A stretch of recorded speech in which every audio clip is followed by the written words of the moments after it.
Thanks for the invitation to the 50th anniversary, Frank. I'm very privileged to be here with you again. And my task today is to talk about an alternative treatment strategy to improve remodeling and to improve thrombosis in the false lumen. I have no disclosures, I can speak freely. And I want to confront you with, obviously, the fact that we all know that not every stent grafting or even petticoat or stabilized procedure is perfect with complete false lumen thrombosis. Partial thrombosis and reperfusion, refilling and repressurizing of the false lumen is not uncommon and needs to be detected.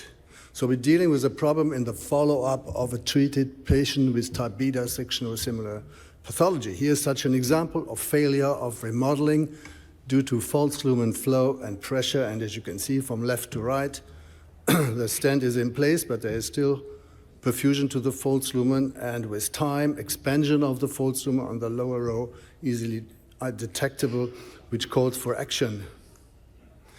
In that particular scenario, something like what we call FLIRT, or false lumen intervention to promote remodeling and thrombosis, after previous treatment comes into consideration. This technique implies a percutaneous minimalistic technique based on the use of occluders, mainly occluders used for different other indications such as ASDs or PFOs, in addition to coils and sometimes even onyx.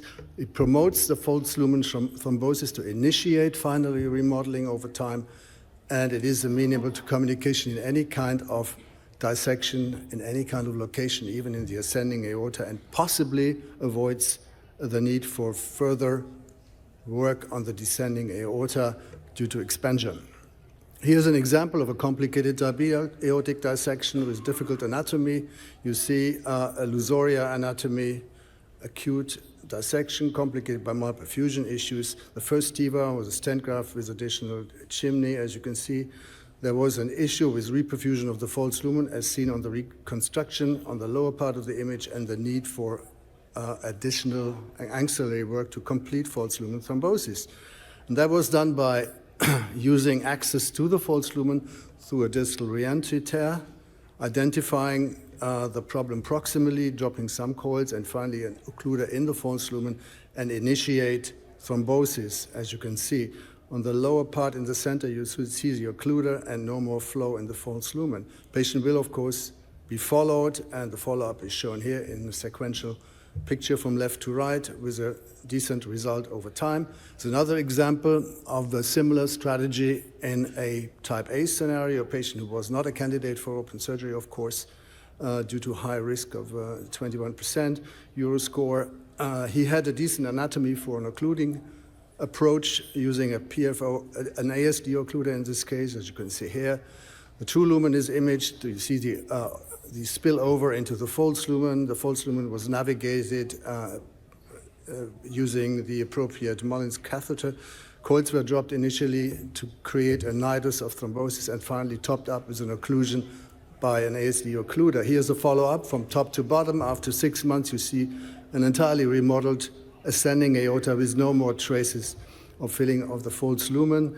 This was one of the early cases. These cases, of course, all of them very challenging. Here's another one with no access to this anatomy of a chronic occlusion in the abdominal aorta. He had developed an acute type A dissection, as you can see. He had previously been bypassed between the left subclavian and both femorals, and the access from the left arm allowed us to put an occluder in place. You see the occluder here, closing the entry tear to the initiated type A dissection just above the right coronary artery. Coils are dropped to initiate thrombosis and finally topped up with an ASD, with a PFO occluder in this particular situation, because an ASD would have been too large. The result is again very encouraging. You see on the right-hand side the final result after a couple of months with complete remodeling of the ascending aorta and no more perfusion of the false lumen. Cases have been published. A total of 24 cases are now under our belt with no mortality and no stroke, and a trend towards remodeling with decreasing dimension of the false lumen, of course, and increasing dimension of the true lumen, the typical criteria for successful remodeling. And this concept, we believe, relies on, of course, close surveillance of our patient because these changes most often are asymptomatic. It requires axillary intervention using closure devices and coils in a minimalistic interventional approach. And the dual lumen intervention eventually will be necessary to provide successful remodeling in more patients with previously treated dissection of both the ascending and the descending aorta. Thank you very much.